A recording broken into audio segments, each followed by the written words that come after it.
The following program is a PBS Wisconsin original production. No new deals yet for education funding or property tax relief out of the Capitol, as lawmakers turn into candidates and campaigns turn their attention to the 2026 elections. I'm Frederica Freiberg. Tonight on Here and Now, a superintendent tells us why districts of all sizes are urging property tax relief. The candidates for governor weigh in on state prisons. Charles Franklin shares the latest Marquette Law School poll and a new focus looking at why Wisconsin is falling behind in math. It's Here and Now for February 27. Funding for Here and Now is provided by the Focus Fund for Journalism and Friends of PBS Wisconsin.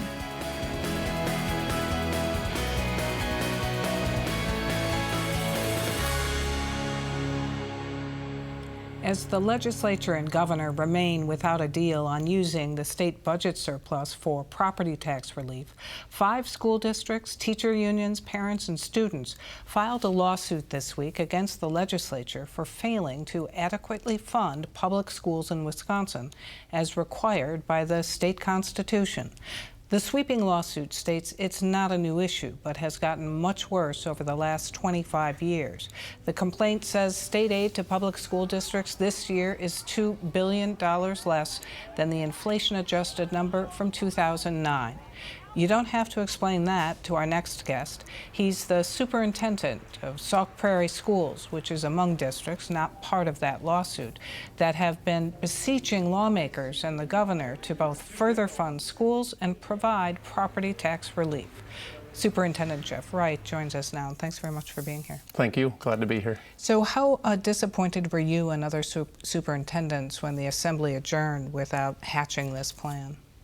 We were really disappointed, and in part because they adjourned the session in the third week of February, and we talked about that with some of our students, that would be similar to us ending the school year after homecoming, that there's so much of this year left, that the legislature and the governor could be working together to solve these long-standing problems, not only using the state surplus that exists now to solve property tax relief and school district finance in the short term, but also sitting down and doing the serious work of trying to address long-term concerns about the state school finance formula. So you describe the lawsuit as addressing those long-term issues with the school financing system, and that what you're calling for is immediate action to use the state surplus to both help property taxpayers and schools.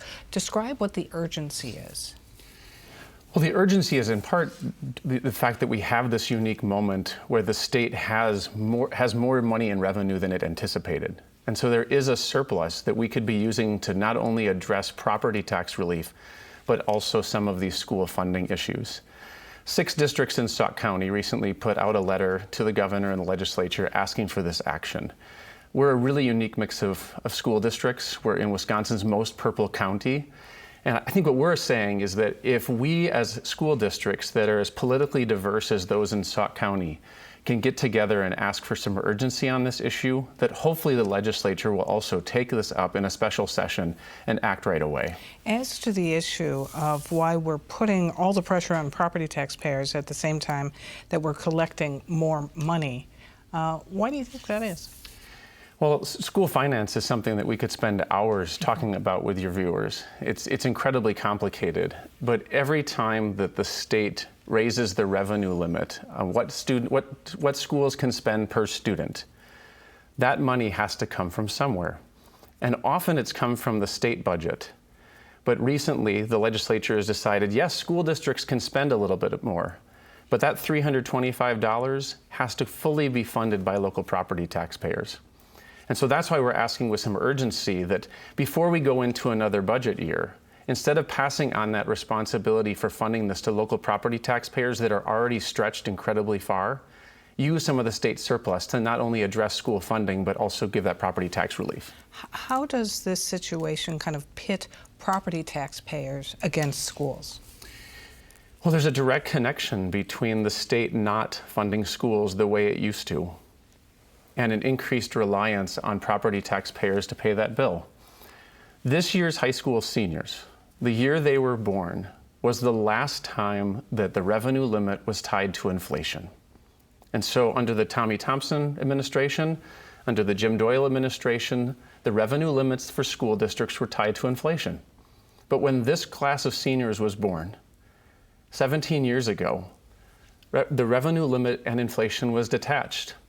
And so every year of their life, the amount that a school could spend educating a child has fallen further and further behind inflation, to the point where now it's over $3,500, that gap between what would have been spent in real dollars when those children were born and what a school district gets to spend now as they're seniors. If hundreds of districts under this scenario are forced to go to referendum to get the money they need to operate and stay afloat, what's the tipping point for voters? I mean, when do they just say no?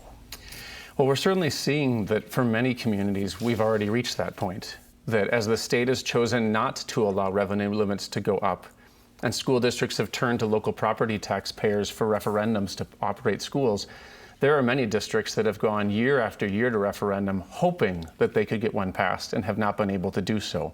And some of the districts in the state have turned to their taxpayers and said, if we don't pass this, we're going to have to consider dissolving the district and sending our students to other communities for schools or be absorbed by another district. I think that tipping point for a lot of communities is that we know that schools are often the lifeblood of a small community, and that if we let the school fail, if we let the school close, there's very little that's going to be attracting new families to our community in the future. But for many communities, they're already at that tipping point, which is why this lawsuit has been filed and why other districts are signing on to the letters like ours asking the legislature to act immediately. What about the argument from some Republicans that what's needed is reform, not guaranteed funding to prop up a broken system, especially in light of kind of falling test scores? Well, I hope that we can talk about schools and not just talk about money. That it's an honor to do this work and to be a trusted partner with a parent in watching their child grow and learn. And if a school can't show the community how their students are growing, that's on us. We need to make sure that we're doing that. We also need to be incredibly transparent with how we're spending taxpayer dollars. Share the audits with our community, share the budgets. Because there's a lot of trust not only in the relationship that we get to have watching a student grow and learn, but also the trust that a community has to place in us as school leaders and how we're spending the taxpayer dollars to educate Wisconsin's children. We leave it there. Superintendent Jeff Wright, thanks very much. Thank you. Governor Tony Evers' $500 million plan to revamp the state prison system is underway, but only in the most modest fashion.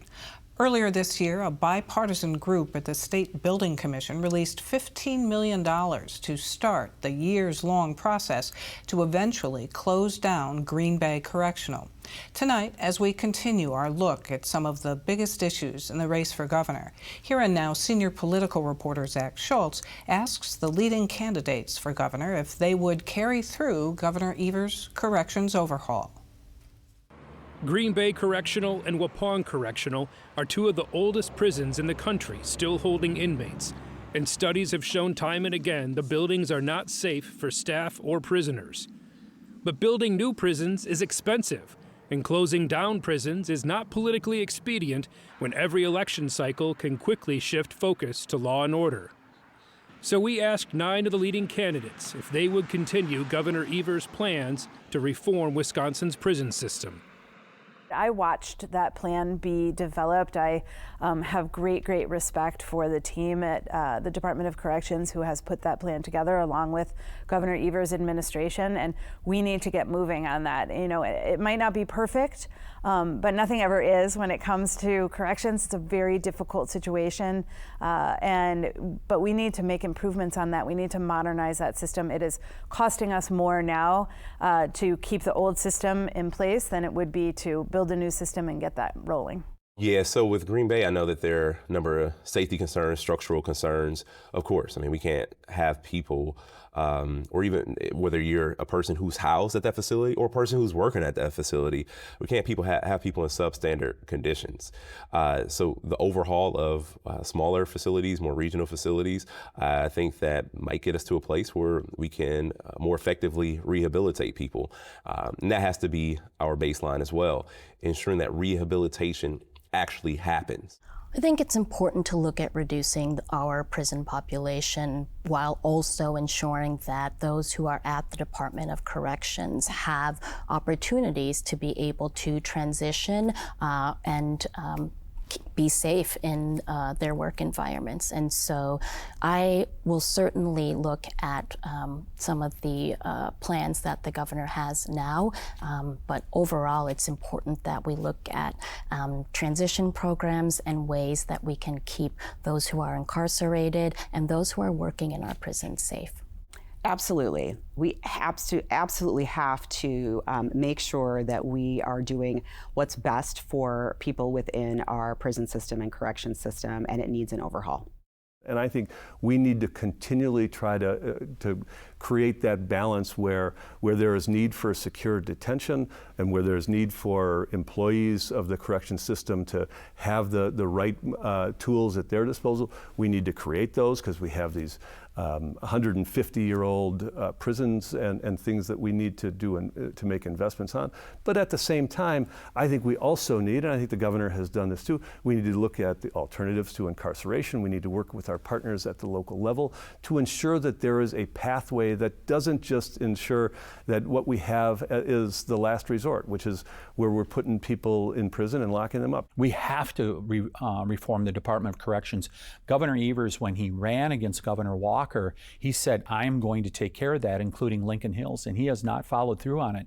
And when you look at the debacle over in Waupun with, I think there's been a couple deaths over there, I mean, that's unacceptable. We need reform in the Department of Corrections, and I don't know that I'll go in the same direction as Governor Evers, but clearly we have to reform our correctional system. We absolutely need to revisit how we do corrections here in the state of Wisconsin. When I served in the state legislature years ago, Grover Norquist came to Wisconsin to talk about how we needed to do criminal justice reform. And there's not many times where I can say I agree with Grover Norquist. And so we should be looking at how do we make sure that those less violent offenders aren't just spending as much time in our care, which costs us a lot more money to have them in a prison. I think we need to right-size the correction system, and we have to get serious about safety. In this state, we have pursued policies that are not only not evidence-based, but that really undermine public safety. It is how we incarcerate people, it is how long, and it is the lack of services and training to help people succeed when they actually re-enter society. We spend an ocean of money on this, and we are not getting the safety return that we deserve. Reporting from Madison, I'm Zach Schultz for Here and Now. Notwithstanding our efforts to bring you the positions of the candidates for state Supreme Court and governor in our weekly reporting on issues in the races, a new Marquette Law School poll this week shows 2/3 of voters are undecided between Judges Chris Taylor and Maria Lazar in the April 7 election for Supreme Court.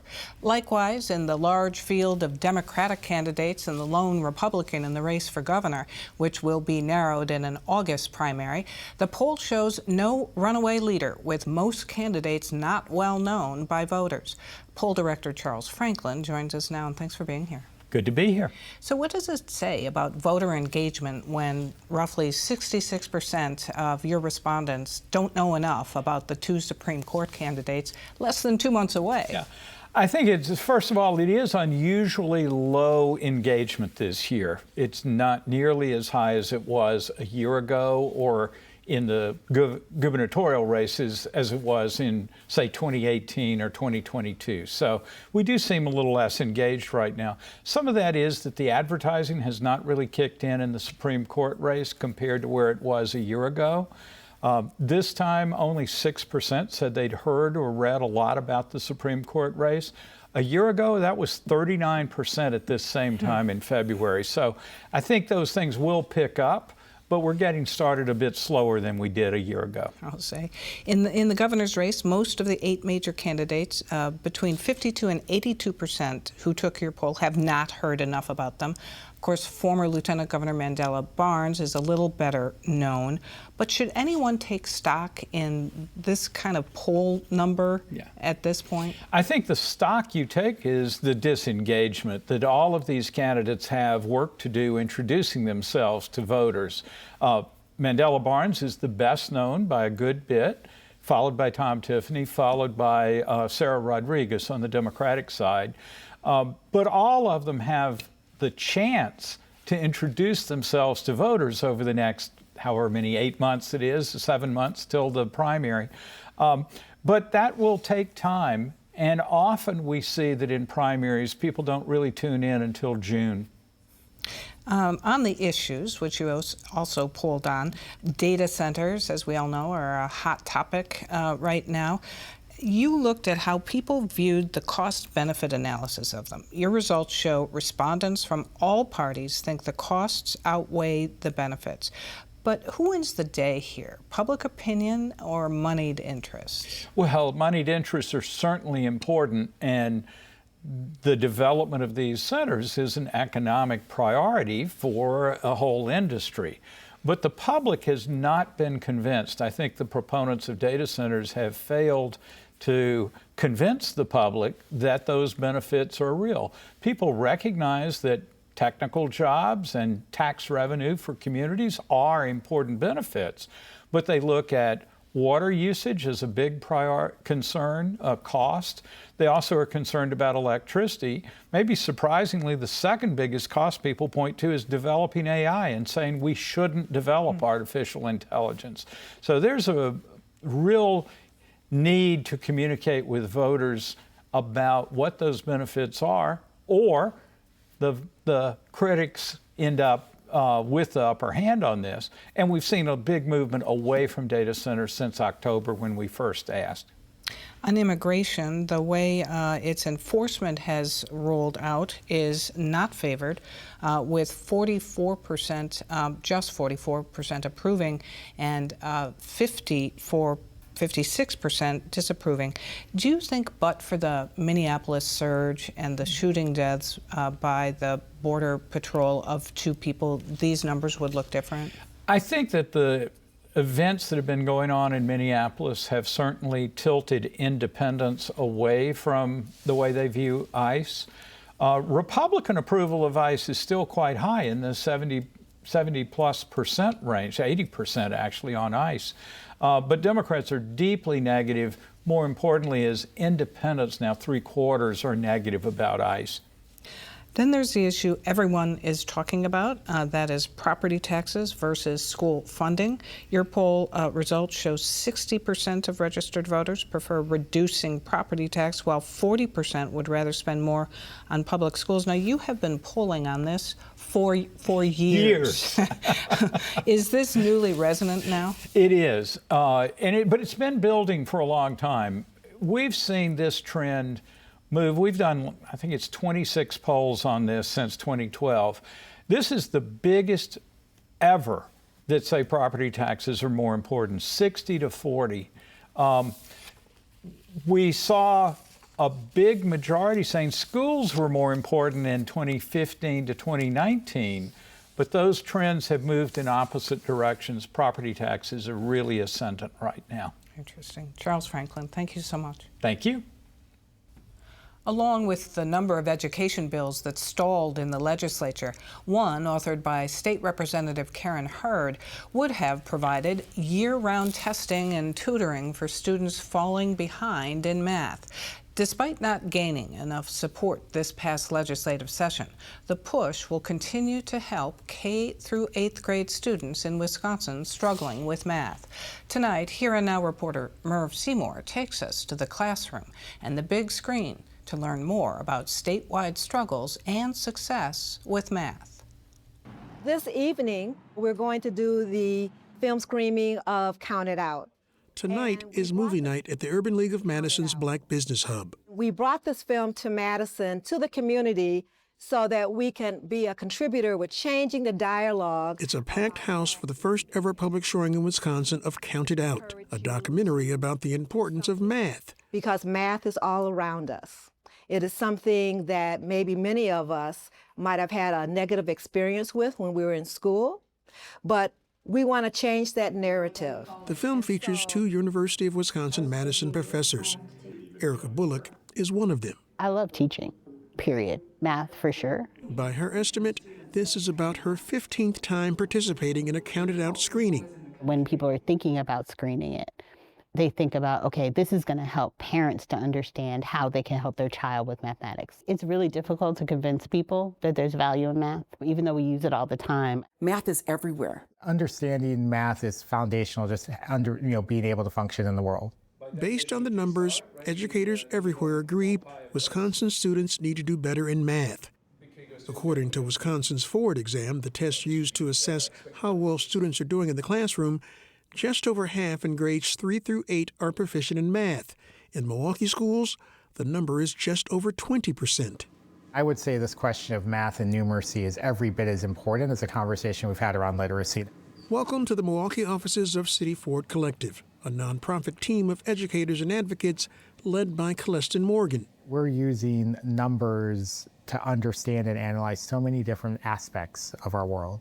Collectively, their mission is to eliminate educational inequity while providing students access to quality schools. City Ford also tracks state and national test scores of students at public and private schools statewide. A father of 2, Celestin Morgan tells me he tracks his own kids and their journeys with math. My 4th grader probably just got through her times table. She's working on the advanced multiplication division. My 6th grader's doing her math skills as well, right? What keeps me up at night is thinking about the tens of thousands of students across our state who maybe aren't getting that same level of instruction, who maybe aren't getting that same level of attention at home. We get to the point where we don't even think about the ways in which we're adding and subtracting, multiplying, dividing. And we say, okay, it's 3 hours away. If I go about 60, I'll get there. Those kinds of calculations, we don't see those as mathematical, really. Calculating a discount in a store or, kind of visually eyeing something to see, okay, does this look about the same size? In politics, strategizing winning campaigns and mapping voting districts involves math. This is a battleground state. I need to invest my resources because there is something here that the data has shown that says this is a possibility for me. We're using algorithms in order to determine if somebody will recommit a crime and return back to prison. And maybe for every disciplinary infraction, I'm going to subtract 10 points.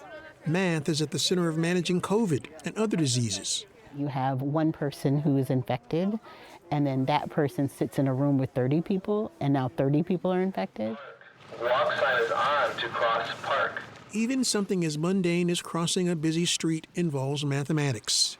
I'm thinking about... You got 30 seconds to get across the street. So I'm looking at the distance. You're going how long before the light turns red? Do I need to run? Do I need to walk fast? On the street, you're driving 35 miles an hour. Suitcase in my hand, can I make it? These foundational skills are going to remain the basis for your ability to access and enter. And if anything, they're only become more important. People need to hear that there are places in education that are working. The Notre Dame Academy on Milwaukee's South Side is one of those places. There's a special math culture here, and it's evident in the numbers. That's the school's president, Patrick Landry, speaking about the culture of learning at Notre Dame. Math is cool here. Math is fun. When you ask the kids their favorite subjects, I'd say 70% of them are saying math. You each have a problem. It's up front here. Welcome to Mrs. Fromm's 8th grade all-boys algebra class. To make sure that whatever you input for X, whatever that outcome is for Y then, okay? Where the proof is all in the numbers. Student Jonathan Todd will tell you in this classroom, the passion for math adds up to positive perfection. The teachers here are just amazing. I think they're like the best teachers in the world. 6th through 8th grade boys at Notre Dame scored a perfect 100% in math on the state's Ford exam. Its girls, 70%. Students at other Milwaukee schools in the same grades scoring at 20%. So is your X and Y going to be the same as Jonathan's, yes or no? Jonathan wants to be a math teacher someday. Okay. The reason why people struggle with math is because you haven't learned it yet. He believes the derivative of school-wide success in math at Notre Dame is a combination of strict teaching disciplined students supporting each other, plus parental support. And it's okay to make mistakes. He and his classmates say they learn from them. There's a coefficient in front of the variable y. Outside the classroom, Jonathan says he uses math all the time, even when he plays basketball. If I'm at like the three-point line and my brain is like how much force I need to put in the ball, what angle I need to go upwards like this into the net. If I could have someone come up and give me an example. After more than 30 years in the classroom, Angie Fromm says teaching how students learn has changed a lot. Today, it involves more problem solving, more critical thinking. Maybe you and I were kids where we just like, okay, what is 2 times 5 is 10? It's more than computation. It's more conceptual. You know, you have to really think about and use it for everyday situation, everyday life. I have numbers in front of me all day, financial data, fundraising, trends, enrollment and demographic data, test scores. You each have a problem. It's up front here. At Notre Dame School of Milwaukee, the formula for its students scoring more than their peers at other schools involves a simple equation centered around the basics. Fluency in subtraction, addition, and multiplication, and percents, decimals, and fractions. And if students don't have those in 2nd, 3rd, 4th grade, it makes any type of more complicated or more advanced math in middle school or high school really hard. We've got to make sure that teachers are getting the right training. We got to make sure that students are showing up. And I think it's a partnership between the home and school. As long as it looks nice and neat and organized in your notebook. Capiche? Capiche. All right. And when that's rolling, as you can see in some of our data, I think really remarkable things can happen. Reporting from Milwaukee, I'm Merv Seymour for Here Now. For more on this and other issues facing Wisconsin, visit our website at pbswisconsin.org and then click on the News tab. That's our program for tonight. I'm Frederica Freiberg. Have a good weekend.